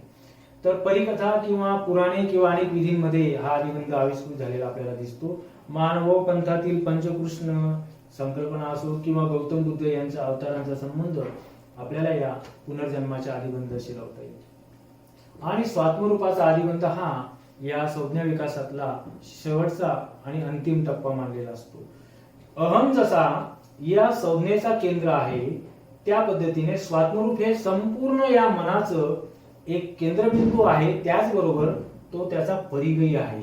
म्हणजे एक प्रकारे त्या व्यक्तिमत्वाचं साकल्य जे आहे ते या आदिबंधामध्ये आविष्कृत होतो. हा आदिबंध अनिमाला वेढून असतो आणि त्याला तो क्रियाशील बनवत असतो. तर हा स्वात्मरूपाचा आदिबंध राजा, वीर, नायक किंवा वर्तुळ, चौकोन, मंडल, रत्न, हिरा अशा वेगवेगळ्या साकल्याच्या प्रतीकातनं आविष्कृत झालेला आपल्याला दिसतो. आणि अशा रीतीने हा जो संज्ञा विकासाचा टप्पा आहे, अधोमुखी संक्रमण आणि त्यानंतर ऊर्ध्वमुखी संक्रमण यांनी परिपूर्ण होत त्याच्या संज्ञा विकासाची तिथे सांगता घडून येते असं डॉक्टर युंग यांनी हे कल्पिलेलं आहे. मग आदिबंधात्मक समीक्षा, स्वरूप आणि व्याप्ती याचा विचार करताना doctor Jung, Maud Bodkin, Northrop Frye, Gilbert Murray, Wilbert Scott, Gangadhar Patil, Masu Patil या अभ्यासकांच्या मतांचा आधार घेत ते आपल्याला स्पष्ट करता येईल. मॉड वॉडकिन यांच्या मते काव्यात्मक अनुभवाचे काव्यकृतीलक्षी आणि रसिकलक्षी अशी दोन प्रकारे विश्लेषण करता येते. काव्यकृतीतील विविध आदिबंधांचा शोध घेणे आणि त्यांनी धारण केलेल्या विविध आकारांचा तुलनात्मक अभ्यास करणे आणि त्याचप्रमाणे या आदिबंधांना रसिकांनी दिलेला जो प्रतिसाद आहे त्या प्रतिसादांचे विश्लेषण करणे. त्याचप्रमाणे नॉर्थरॉप फ्राय यांच्या मते आदिबंधात्मक समीक्षा प्रतिकरूप असलेल्या भाषेतील आशयाचा शोध घेते. त्याचप्रमाणे वाङ्मय प्रकाराच्या बदलत्या रूपाचाही ती अभ्यास करते. प्राचीन त्याचप्रमाणे लोकप्रिय वाङ्मयाचा, त्याच्या लोकप्रियतेविषयीच्या, त्याच्या आव्हान क्षमतेविषयीचा विचार ही समीक्षा करत असते. तर गिल्बर्ट मरे यांच्या मते आपल्या प्रत्येकामध्ये काहीतरी बीजभूत असे असंख्य कल्पनाबंध असतात. तर लेखक त्याच्या प्रकृतीनुसार, क्षमतेनुसार, दृष्टिकोनानुसार त्यांना साहित्यामध्ये वेगवेगळे आकार प्रदान करत असतो. तर या कल्पनाबंधांना वर्तमानाचाही संदर्भ प्राप्त झालेला असतो. त्याचा शोध या पद्धतीने आपल्याला करता येतो. विल्बर स्कॉट यांच्या मते रूपवादी, मानसशास्त्रीय, ऐतिहासिक अशा अनेक समीक्षांचा अवलंब करत ही समीक्षा महान अर्थाच्या आणि मानव जातीला वेधून घेणाऱ्या काही मूलभूत सांस्कृतिक आकृतीबंधांचं निर्देशन ही समीक्षा पद्धती करत असते.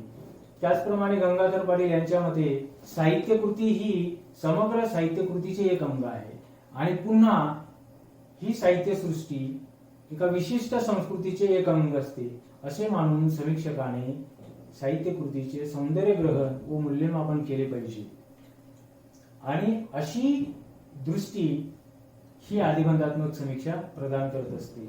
मसू पाटील यांच्या मते ही समीक्षा आशयवादी आणि आकृतीवादी या दोन्हींचाही विचार करण्याइतपत समावेशक आहे.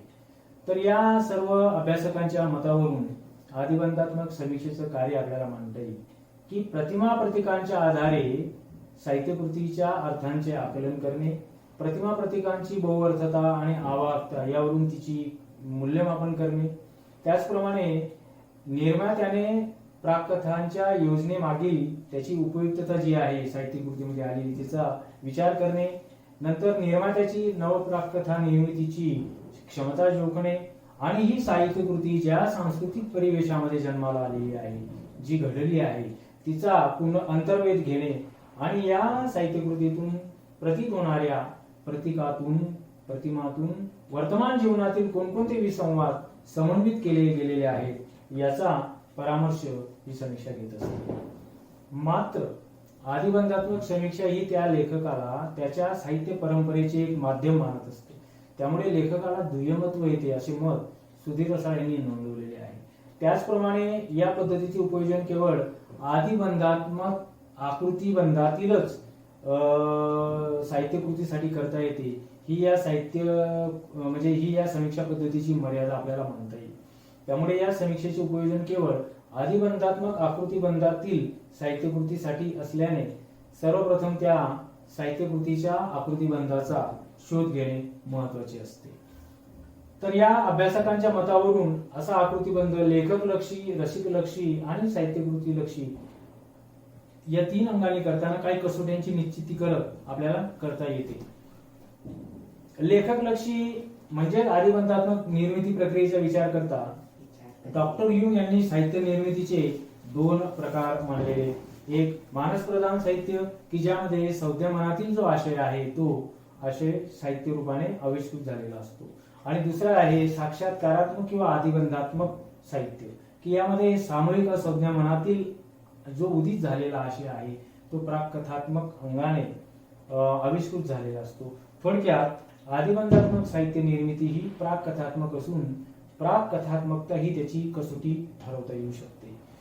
रसिकलक्षी म्हणजे आदिबंधात्मक प्रतिसादचा विचार करता जी साहित्यकृती असते ती आदिबंधात्मक स्वरूपाची असते, म्हणजेच तिच्यामध्ये प्राककथात्मक संवेदन असतं. तेव्हा वाचक ही साहित्यकृती वाचत असतो त्यावेळेला त्याचाही एक प्रकारे स्वात्म साधनेचा प्रवास घडून येत असतो, त्याचाही विकास घडतो. म्हणून अशा साहित्यकृतींना उचंबळून दिलेला प्रतिसाद ही आदिबंधात्मक आकृतीबंधाची एक कसोटी ठरवता येईल. त्याचप्रमाणे साहित्यकृतीलक्षी म्हणजे आदिबंधात्मक आकृतीबंधाचा जर विचार केला तर ह्यूम यांनी ही जी साहित्य निर्मिती आहे ती प्राकथात्मक आश्रय घेत जो साक्षात्कार लेखकाला झालेला असतो त्यातून ती निर्माण झालेली असते. म्हणून त्यामध्ये प्राककथा, प्राककथात्मक संवेदन, लोकसंकेत, लोकसमजुती, लोकमणी किंवा प्राककथात्मक आशयसूत्र, यातुप्रधान वातावरण, गूढ व काहीशी अनाकलनीय अशी पात्रे, प्राकृतिकता, आदिमता आणि सार्वत्रिकता यांना आव्हान करणारी प्रतिमा प्रतीके असतात. थोडक्यात अशा साहित्यकृती प्राककथा तसेच प्राककथात्मक संवेदन असतात, हे घटक असतात आणि ही या आकृतीबंधाची एक कसोटी आपल्याला ठरवता येते. अशा पद्धतीने या साहित्यकृतीचा आकृतीबंध ठरवल्यानंतर तिचा प्रतिमा प्रतीकांचा विचार करून मग त्याचं मूल्यमापन किंवा त्याचं अर्थनिर्णय हा समीक्षक करत असतो. तर या समीक्षा पद्धतीने साहित्यकृतीचा आपल्याला विवेचन, अर्थनिर्णय, आकलन, आस्वाद आपल्याला करता येतो. तर अत्यंत गंभीर अशी आणि अत्यंत व्यासंग अशी समीक्षा पद्धत आहे. तर याचा उपयोग करून नवोदित साहित्याचा विचार आपल्याला करता येऊ शकतो. पुनश्च एकदा मी आयोजकांचे मनापासून आभार मानतो आणि थांबतो. धन्यवाद.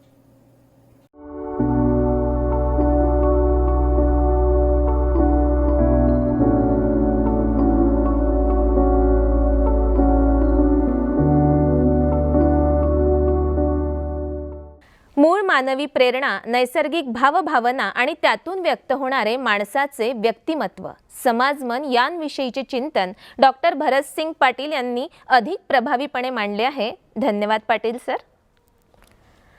रसिक वाचक आणि माझ्या नवलेखक मित्रमैत्रिणींनो, स्त्रीवाद म्हणजे काय इत्यादी परिभाषेत मी जात नाही. गेली बरीच वर्ष ही सर्व मांडणी तज्ज्ञांनी करून झालेली आहे. 1970 पासून स्त्रीवादी वाचन, स्त्रीवादी समीक्षा आणि स्त्री अभ्यास विद्यापीठांमधून सुरू झाला. खरं तर स्त्रीवादी वाचनासारख्या गोष्टी पार 17व्या शतकापासून जगात सुरू झालेल्या आहेत. आपल्याकडे ताराबाई शिंदेंनी स्त्री पुरुष तुलना हा निबंध लिहिलेलाच आहे आणि तो आपल्या वाचनात देखील आलेला आहे. स्त्रीवाद ही एक नवी परिदृष्टी आहे.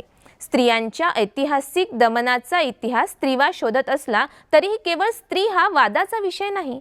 लिंगभेदावर अधिष्ठित विषमतेमुळे ढळलेला समाजाचा तोल सावरतानाच जग बदलण्याची प्रतिज्ञा करणारा हा वाद आहे. आणि हीच स्त्रीवादी समीक्षा आपण जाणून घेणार आहोत आपल्या आजच्या कार्यशाळेतील सन्माननीय वक्त्या डॉक्टर वंदना महाजन यांच्या आकलनातून. तत्पूर्वी मी त्यांचा परिचय आपल्याला करून देते आहे.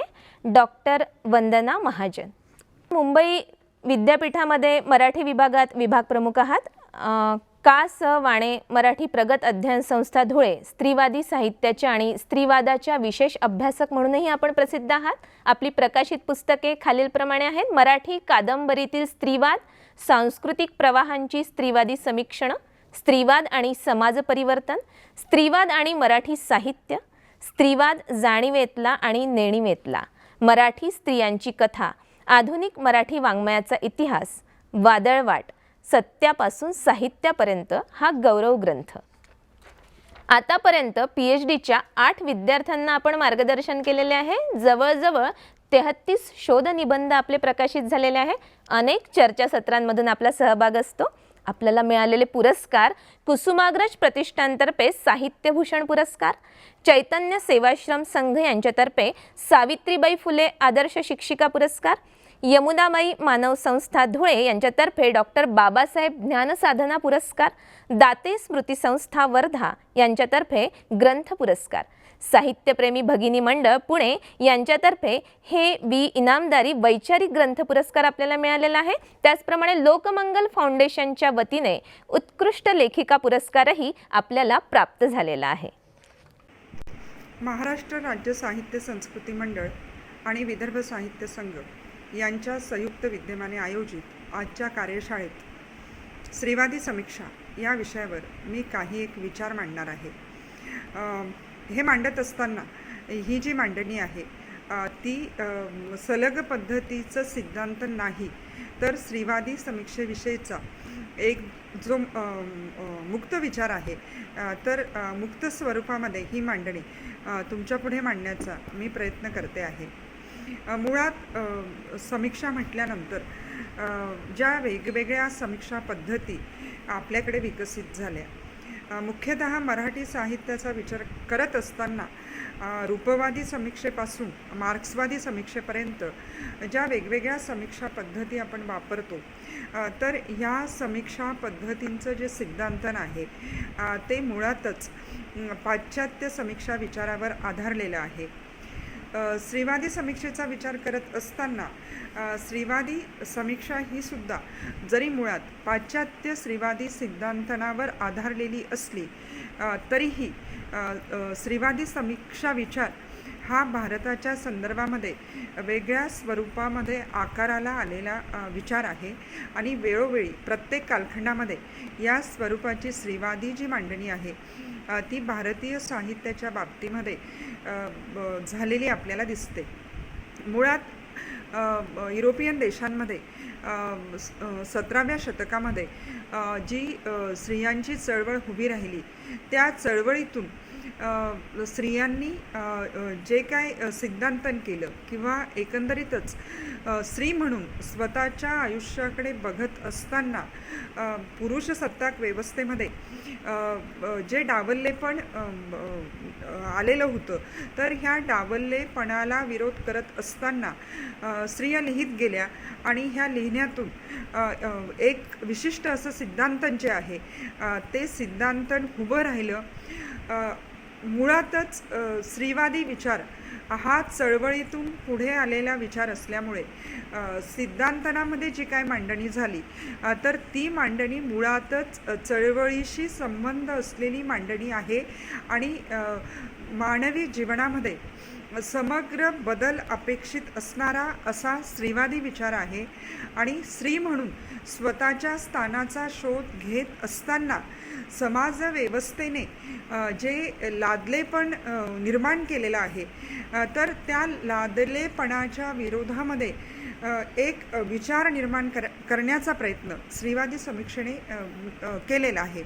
आता हे सगळं करत असताना स्त्रीवादी समीक्षा विचार हा फक्त साहित्यापुरता मर्यादित असलेला विचार नाही.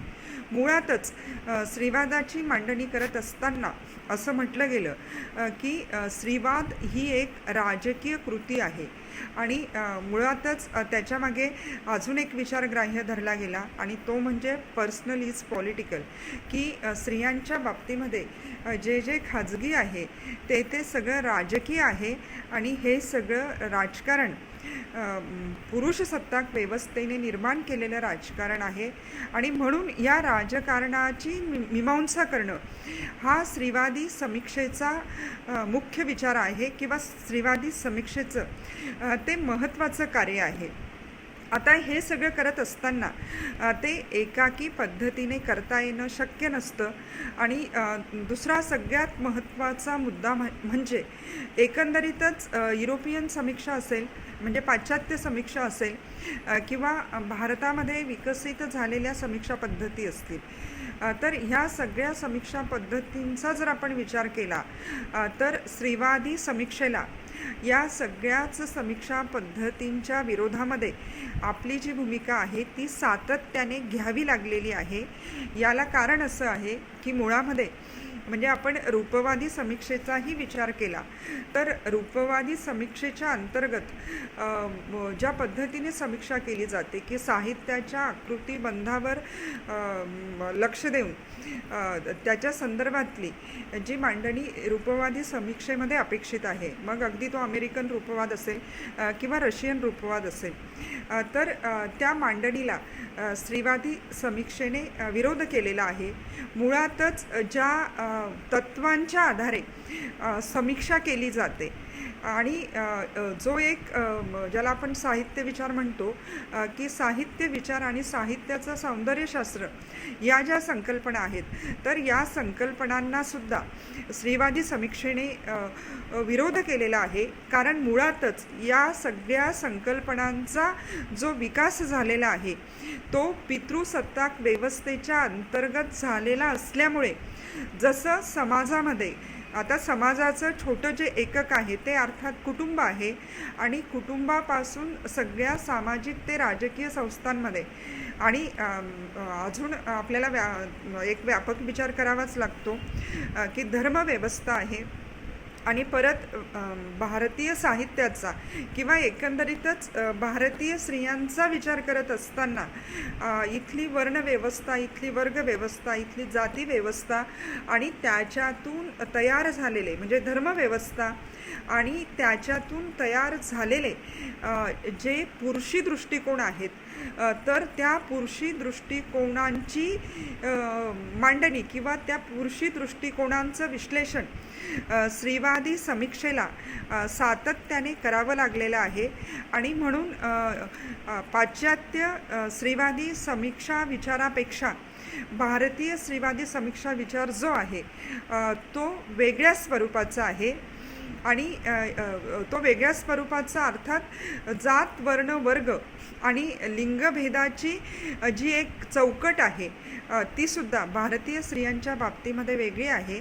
आणि स्त्रीवादी समीक्षा विचार हा फक्त साहित्याची समीक्षा करणारा विचार नाही, तर साहित्याच्या पलीकडे जो एक आपला व्यवहार आहे, जो आपला एक जगण्याचा परिप्रेक्ष्य आहे, तर त्या जगण्याच्या परिप्रेक्ष्यामध्ये स्त्रियांचं जे दुय्यमत्व आहे त्या दुय्यमत्वावर भाष्य केल्यानंतरच स्त्रीवादी समीक्षा विचार आकाराला येऊ शकतो. समाजशास्त्रीय समीक्षा आणि मार्क्सवादी समीक्षा या दोन समीक्षेचा या संदर्भात आपण विचार केला तर आपल्याला असं दिसतं की मुळात ह्या समीक्षा पद्धती ह्या आशयकेंद्रीय समीक्षा पद्धती आहेत आणि प्रबोधनाच्या चळवळीनंतर जो एक नवा विचार आकाराला आला त्या नव्या विचारातून साहित्याच्या प्रेरणा आणि प्रवृत्ती बदलत गेल्या, तर त्या बदलत्या प्रेरणा आणि प्रवृत्तींचा विचार करून साहित्य समीक्षेची चौकट विस्तारित करणाऱ्या या समीक्षा पद्धती आहेत.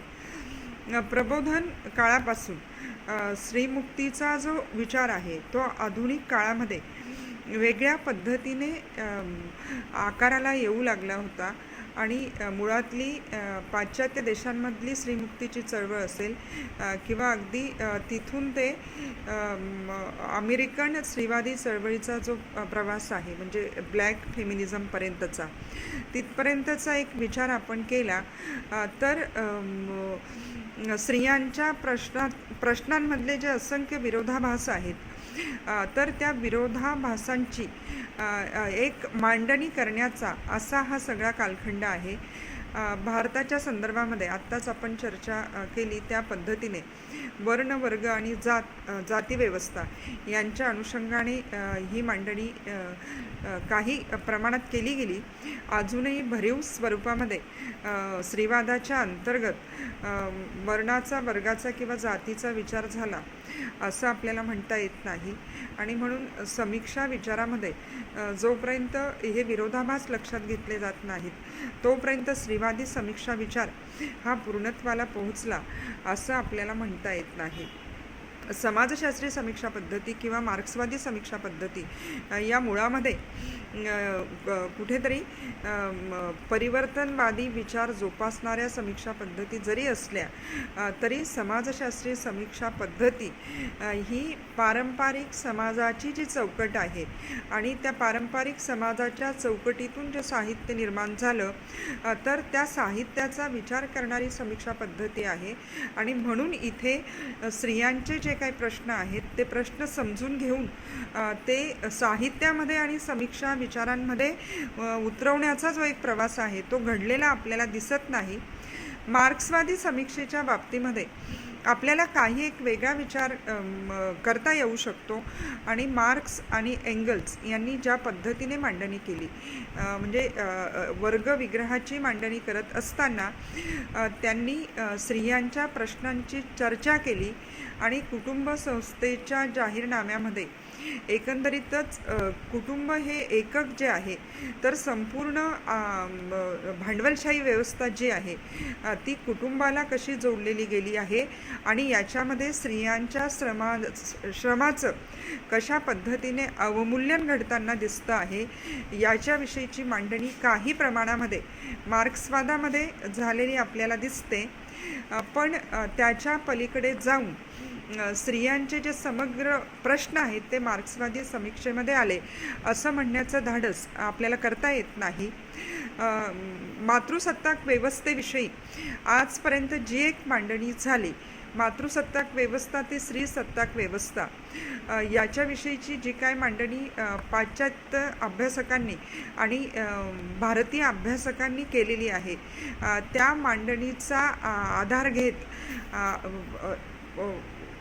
वर्ग विग्रहाची जी मांडणी आहे तर त्या मांडणी एंगल्सने काही एक विचार मांडण्याचा प्रयत्न केला आणि स्त्रियांच्या श्रमाचं होणारं अवमूल्यन किमान मार्क्सवादी समीक्षेमध्ये लक्षात तरी घेतलं गेलं, पण तरीही अनेक पाश्चात्य स्त्रीवादी समीक्षकांनी मार्क्सवादी समीक्षेतले जे विरोधाभास आहेत ते लक्षात आणून दिले आणि स्त्रीवादी समीक्षेला मार्क्सवादी समीक्षेची जोड देणारे अभ्यासकसुद्धा पाश्चात्य स्त्रीवादी समीक्षा विचारामध्ये एक त्या स्वरूपाची जी मांडणी आहे ती आपल्याला झालेली दिसते.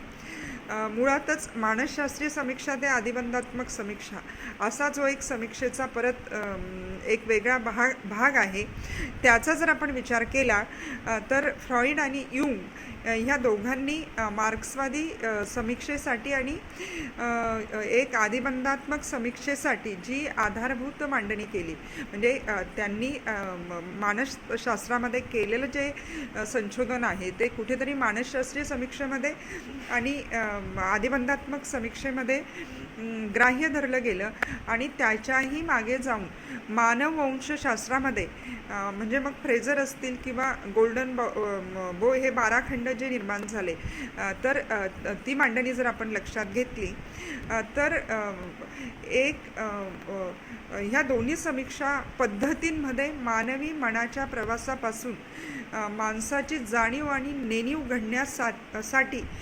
सामुदायिक जो एक जाणीवेतला किंवा नेणीवेतला विचार असतो तर तो कसा कारणीभूत ठरत असतो याची मांडणी झाली. पण ही मांडणी करत असताना मुळातच असंख्य शतकांपासूनची जी पुरुषी व्यवस्था आहे आणि त्याच्यातून घडणारी जी जाणीव आणि नेणीव आहे ती ग्राह्य धरली गेली आणि म्हणून स्त्रीवादी समीक्षेचा विचार करत असताना स्त्रीवादी समीक्षेला काय करावं लागलं की आजपर्यंत जे सगळे प्रस्थापित समीक्षा विचार आहेत तर ह्या सगळ्या समीक्षा विचारांना विरोध करून स्त्रीवादी समीक्षेला आपली एक वेगळी अशी जी मांडणी आहे तर ती मांडणी उभी करावी लागली.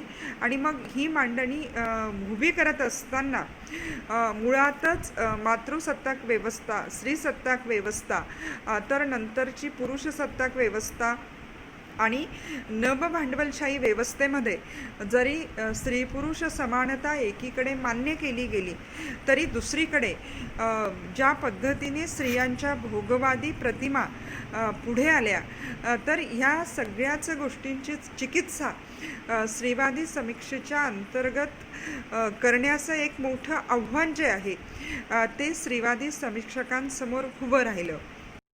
मुळात स्त्रीवादी समीक्षेचा विचार करत असताना इतिहास लेखनाविषयीचे आजपर्यंतचे जे दृष्टिकोन आहेत ते तपासून बघावे लागतात. प्रत्यक्षातला इतिहास किंवा साहित्याचा इतिहास हा इतिहास जो लिहिला गेला तर अर्थातच तो पूर्णपणे पुरुषसत्ताक वर्चस्ववादी दृष्टिकोनातून लिहिला गेलेला आहे आणि त्याच्यामुळे स्त्रियांचं जे योगदान आहे ते योगदान या इतिहासाने कायमच बेदखल केलेलं आहे.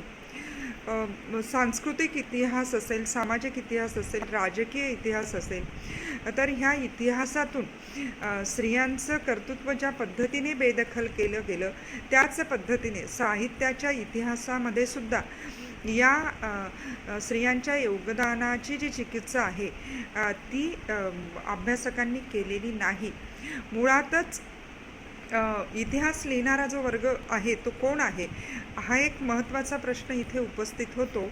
आणि परत भारतीय साहित्याचा विचार करत असताना इथे फक्त स्त्रियाच इतिहासापासून बेदखल राहिल्या असं आपल्याला म्हणता येत नाही, तर वर्णव्यवस्था आणि जाती व्यवस्थेच्या अनुषंगाने खालच्या स्थानावर जगणारा जो माणूस आहे तोही इथल्या इतिहासातून कायमच बेदखल राहिलेला आहे.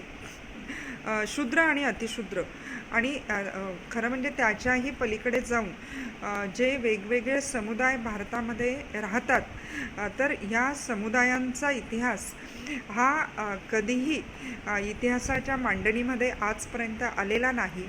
आणि म्हणून महात्मा फुले यांनी ज्यावेळेस इतिहासाची चिकित्सा केली आणि त्याच्यातून साहित्य इतिहास लेखनाच्या पद्धती अस्तित्वात आणण्याचा एक अत्यंत महत्त्वाचा प्रयत्न त्यांनी ब्रिटिशांची सत्ता महाराष्ट्रात स्थिरावल्यानंतर केला, तर तो प्रयत्न स्त्रीवादी समीक्षेच्या दृष्टीने सुद्धा अत्यंत महत्त्वाचा असा प्रयत्न आहे की मुळातच स्त्रिया आणि शूद्रातिशूद्र यांच्या प्रश्नांची एकत्रित मांडणी करणं आणि समानतेचा जो मुद्दा आहे त्या मुद्द्याचं जे व्यापकत्व होतं ते इथल्या व्यवस्थेच्या लक्षात आणून देणं आणि ते लक्षात आणून देत असताना वेगळ्या अशा इतिहासाच्या पद्धती निर्माण करणं, इतिहासाची सखोल चिकित्सा करणं हा जो विचार महात्मा फुलेंनी पुढे आणला, तर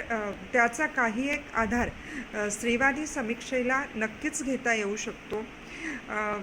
महात्मा फुलेंप्रमाणेच डॉक्टर बाबासाहेब आंबेडकर यांनी सुद्धा जाती व्यवस्थेचं आणि वर्णव्यवस्थेचं जे विश्लेषण केलं ते विश्लेषण करत असताना त्यांनी जे प्रश्न तिथे मांडले की जाती व्यवस्थेचं मूळ हे इथल्या पुरुषी व्यवस्थेने कशा पद्धतीने स्त्रियांच्या भोवती निर्माण केलेलं आहे याची जी चिकित्सा आहे ती डॉक्टर बाबासाहेब आंबेडकरांनी खूप वेगळ्या पद्धतीने केली आणि आजच्या स्त्रीवादी समीक्षेचा म्हणजे भारताच्या संदर्भामध्ये जेव्हा आपण स्त्रीवादी समीक्षेचा विचार करतो तेव्हा नक्कीच त्या समीक्षेला समीक्षेला फुले आणि आंबेडकरी साहित्य विचार आणि फुले आणि आंबेडकरी समीक्षा पद्धती जी अस्तित्वात आलेली आहे, तर त्या समीक्षा पद्धतीची जी जोड आहे ती देण्याची गरज आहे. इतिहासातून स्त्रियांचं जे डावललेपण आहे ते जर नीट लक्षात घ्यायचं असेल तर स्त्रियांच्या दृष्टिकोनातून नवा इतिहास लिहिला गेला पाहिजे आणि स्त्रीवादी दृष्टिकोनातून जर इतिहास लिहिला गेला असे काही प्रयत्न आपल्याकडे रोमिला थापर किंवा अजून काही ज्या अभ्यासक आहेत, उमा चक्रवर्ती, अशी काही मोजकी नावं घेता येतील की त्यांनी या पद्धतीने इतिहास लेखन करण्याचा प्रयत्न केलेला आहे. महाराष्ट्राच्या संदर्भामध्ये आपण जर विचार केला तर कॉम्रेड शरद पाटील यांनी अत्यंत प्रभावी पद्धतीने या पद्धतीची जी समीक्षा आहे ती पुढे आणलेली आहे आणि वेगवेगळ्या अभ्यास पद्धतींचं एकत्रीकरण करून एक समीक्षा कशी केली जाऊ शकते याचं एक अत्यंत चांगलं उदाहरण जे आहे ते त्यांनी घालून दिलेलं आहे.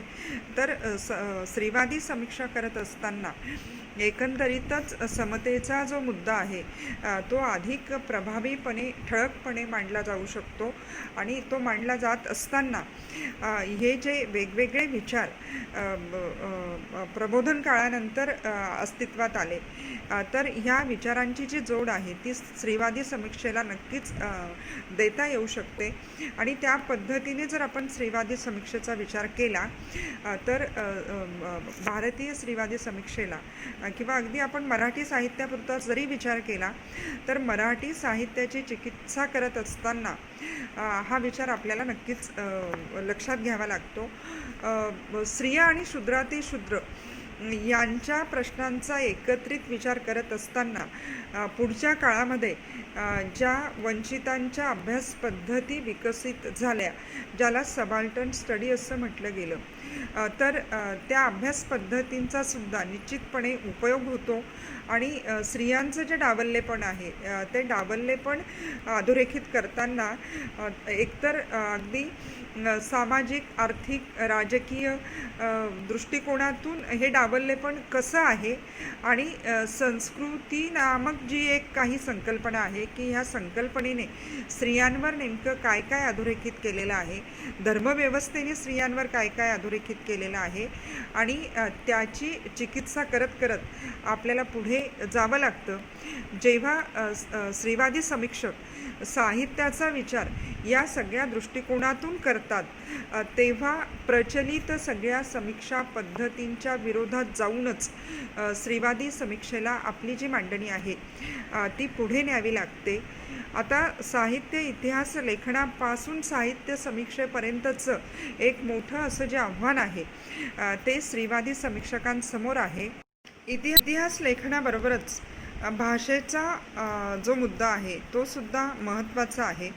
मुळातच सगळी व्यवस्था ज्या पद्धतीने पुरुष सत्ताक आहे तर साहजिकच भाषा व्यवहार जो आहे या भाषा व्यवहारावर सुद्धा पुरुषी वर्चस्ववादी दृष्टिकोनाचा खूप मोठा प्रभाव आहे आणि त्याच्यामुळे आपल्याकडे स्त्रियांची भाषा आणि पुरुषांची भाषा या दोन्ही भाषांमध्ये प्रचंड मोठी तफावत आहे. स्त्रियांचं सामाजिक स्थान ज्या पद्धतीने दुय्यम आहे त्याच पद्धतीने स्त्रियांचा भाषा व्यवहार जो आहे त्यालासुद्धा आपल्या समाजव्यवस्थेने दुय्यमत्व दिलेलं आहे आणि भाषा ही पुरुष केंद्री असल्यामुळे असंख्य स्त्रीवादी स्त्रियांचं असं म्हणणं आहे की या भाषेतून व्यक्त होत असताना आमच्यावर मर्यादा येतात की मुळात जी भाषाच आमची नाही तर त्या भाषेतून आम्ही व्यक्त कसं व्हायचं. पाश्चात्य स्त्रीवादी समीक्षा विचारामध्ये ही जी मांडणी आहे ती विस्ताराने केली गेलेली आहे की मला जे म्हणायचं आहे किंवा मला जे लिहायचं आहे तर ती लिहिण्याची मुभा समाजव्यवस्थेने एक स्त्री म्हणून मला किती दिलेली आहे. तर ह्या प्रश्नाच्या बाबतीमध्ये खरं म्हणजे खूप मोठा विचार आपल्याला करावा लागणार आहे की जेव्हा आपण अनुभव विश्वापासून एक आशय विश्वापर्यंत स्त्रियांचं साहित्य आणि पुरुषांचं साहित्य अशी एक तुलना करतो तर तेव्हा याच्यातली जी तफावत आहे ती तफावत आपल्या लक्षात येते आणि स्त्रियांचं विश्व संकुचित असणं म्हणजे उंबरठ्याबाहेर पडण्याची जी मुभा आहे ती स्त्रियांना मिळत नाही आणि त्याच्यामुळे अनुभव विश्वाचा जो प्रश्न आहे तो स्त्रियांच्या बाबतीमध्ये अधिक तीव्र होतो आणि ज्याला वाईल्ड झोन असं म्हटलं गेलं की काही जे अनुभव असतात ते स्त्रियांचे खास असे अनुभव असतात. तर ह्या अनुभवांची जी मांडणी आहे ती मांडणी स्त्रियांना करण्याची मुभा समाजव्यवस्था देते का.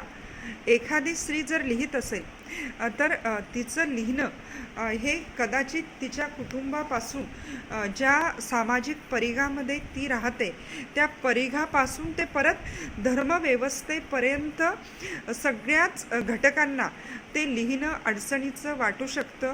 अशी अनेक स्त्रियांची उदाहरणं आपण बघू शकतो आणि ती आपण त्याची चर्चाही आपण करू शकतो की स्त्रियांची मुक्त अभिव्यक्ती जी आहे म्हणजे परत अभिव्यक्तीचा जो प्रश्न आहे तो स्त्रियांच्या बाबतीमध्ये काहीतरी वेगळं सांगत असतो आणि अभिव्यक्तीचा प्रश्न हा पुरुषांच्या बाबतीमध्ये हा नेहमीच वेगळा राहिलेला आहे. तर आता जे लिहायचं आहे ते लिहिता येत नाही हे जे काय म्हणूया त्याला की हे जे एक दबलेपण आहे तर हे म्हणजे लिहिणाऱ्या स्त्रियांची सुद्धा ही एक वंचना आहे की अगदी लिहिण्यासाठी म्हणजे माय ओन्स रूम नावाचं जे पुस्तक लिहिलं गेलं की किमान माझी स्वतःची काही एक जागा असावी की जिथे मी निवांत बसू शकेल, जिथे मी लिहू शकेल. अशा एका जागेपासून साहित्यातल्या मांडणीपर्यंत हे सगळे जे प्रश्न आहेत ते तीव्र झालेले आहेत आणि अशा असंख्य भाषिक अडचणी ज्या आहेत त्या स्त्रियांच्या बाबतीमध्ये असलेल्या आपल्याला दिसतात आणि म्हणून स्त्रियांच्या साहित्याची समीक्षा आणि पुरुषांच्या साहित्याची समीक्षा ही आपण एकाच मापदंडामध्ये करू शकत नसतो. तर पुरुषांचं साहित्य आणि स्त्री साहित्य यांच्यातल्या ज्या सगळ्या तफावती आहेत त्या तफावती लक्षात घेतच आपल्याला स्त्रियांच्या साहित्याचा विचार करता येऊ शकतो. मुळामध्ये ही नवोदित लेखकांसाठीची कार्यशाळा आहे आणि म्हणून मला असं वाटतं की नवोदित लेखक असतील किंवा नवोदित अभ्यासक असतील की स्त्रियांच्या साहित्याच्या संदर्भामध्ये की एकंदरीतच ज्याला आपण स्त्रीवादी साहित्य म्हणतो त्या साहित्याच्या बाबतीत असंख्य गैरसमज आपल्या डोक्यात असतात आणि मुळामध्ये स्त्रीवादी समीक्षा जी करायची ती फक्त स्त्रियांच्या साहित्याची केली पाहिजे असा एक विचारही आपल्या डोक्यात असतो. पण स्त्रीवादी समीक्षेच्या अंतर्गत फक्त स्त्रियांच्या साहित्याची समीक्षा अपेक्षित नाही, तर मुळातच मी आताच म्हटल्याप्रमाणे धर्मव्यवस्थेपासून ते कुटुंब व्यवस्थेपर्यंत आणि अगदी आपल्या पौराणिक साहित्यापासून आजच्या आधुनिक साहित्यापर्यंत सगळ्याच साहित्याची मीमांसा, सगळ्याच साहित्याची चिकित्सा त्या त्या काळाच्या पटलावर स्त्रीवादी दृष्टिकोनातून करता येऊ शकते आणि ती जर तशी समीक्षा झाली तरच समानता नावाचं जे मूल्य की ते आपण नेहमीच त्याचा विचार करत असतो किंवा एक समानतेचा जो विचार आहे तो जर खऱ्या अर्थाने आपल्याला समीक्षा विचारांमध्ये आणायचा असेल तर संपूर्ण साहित्याची चिकित्सा ही स्त्रीवादी दृष्टिकोनातून होण्याची खूप गरज आहे आणि तशी जर समीक्षा झाली तरच मुळात स्त्रियांचं जे डावललेपण आहे किंवा एकंदरीतच व्यवस्थेमध्ये स्त्रियांचं जे दुय्यम स्थान आहे तर त्या साहित्याची जी चिकित्सा आहे ती आपल्याला करता येऊ शकते.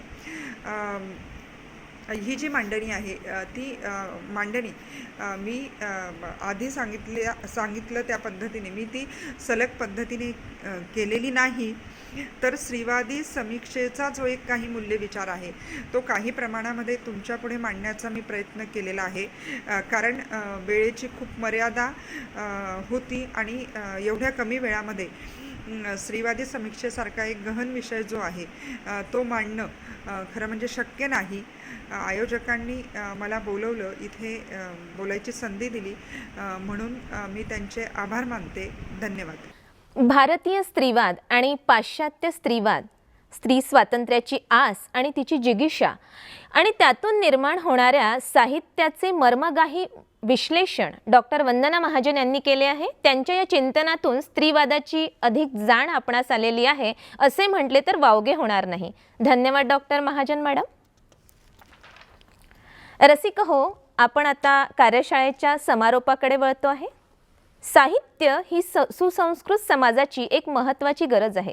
किंबहुना समृद्ध साहित्यविषयक आस्था, उत्साह एखाद्या समाजात किती आहे ह्यावरून त्या समाजाच्या सुसंस्कृतपणाचा स्तर आपण जाणू शकतो. उत्तम समीक्षक हा साहित्याविषयीचे प्रेम समाजात वृद्धिंगत करून साहित्य निर्मितीबद्दल स्वारस्य निर्माण करून ह्याबाबत मोलाचे योगदान देऊ शकतो. निरनिराळ्या साहित्यकृती साहित्याविषयीचे जे प्रश्न उपस्थित करीत असतात त्यांची उत्तरे शोधण्यात त्याची जिज्ञासा कार्यरत असते. साहित्यकृती समजून घेण्यासाठी व्यासंगाबरोबरच आवश्यक असलेली सहृदयताही त्याच्यापाशी असते. एखाद्या साहित्यकृतीची शक्तिस्थानं कोणती आहेत हे जसे तो सांगू पाहतो तसेच एखाद्या साहित्यकृतीचे अपयश कशात आहे हेही तो स्पष्ट करू पाहतो. साहित्याच्या प्रेमापोटी शोधक वृत्तीने केलेली ही समीक्षा लेखकाला जशी मार्गदर्शक ठरते तशीच ती वाचकांची अभिरुची समृद्ध करण्यासाठी त्याची साहित्याची जाण अधिक परिपक्व करण्याच्या दृष्टीनेही उपयुक्त ठरते. आणि हा सारा उहापोह तुम्हा नवलेखक आणि रसिक वाचकांसमोर व्हावा यासाठी या कार्यशाळेचे आयोजन करण्यात आले होते. आजच्या ह्या कार्यक्रमामध्ये समीक्षेच्या क्षेत्रातील अतिशय जाणकार दिग्गज व्यक्तिमत्व डॉक्टर सुधीर रसाळ यांचे बहुमोल मार्गदर्शन त्यांच्या महत्त्वपूर्ण बीजभाषणातून आम्हाला लाभले. त्यासाठी विदर्भ साहित्य संघ आणि महाराष्ट्र राज्य साहित्य आणि संस्कृती मंडळ यांच्या वतीने मी त्यांचे मनपूर्वक आभार मानते. तसेच ह्या कार्यशाळेमध्ये सहभागी वक्ते डॉक्टर भरतसिंग पाटील आणि डॉक्टर वंदना महाजन यांनी अनुक्रमे स्त्रीवादी समीक्षा आणि आदिबंधात्मक समीक्षा ह्यावर जो प्रकाश टाकला आणि त्यातील सूक्ष्मातिसूक्ष्म बारकावे आम्हा रसिक श्रोत्यांसमोर मांडले त्यासाठी दोन्ही संस्थांच्या वतीने मी त्यांचेही आभार मानते आणि रसिक श्रोते म्हणून आपली खास उपस्थिती ह्या ऑनलाईन कार्यशाळेला लाभली, आपल्या ह्या विशेष सहभागाबद्दल महाराष्ट्र राज्य साहित्य आणि संस्कृती मंडळ तसेच विदर्भ साहित्य संघाच्या वतीने मी आपलेही मनापासून आभार व्यक्त करते आणि या ठिकाणी आजच्या ह्या कार्यशाळेची सांगता होत आहे असेही नमूद करते आणि मी शलाका जोशी आपणा सर्वांची तुर्तास रजा घेते. धन्यवाद.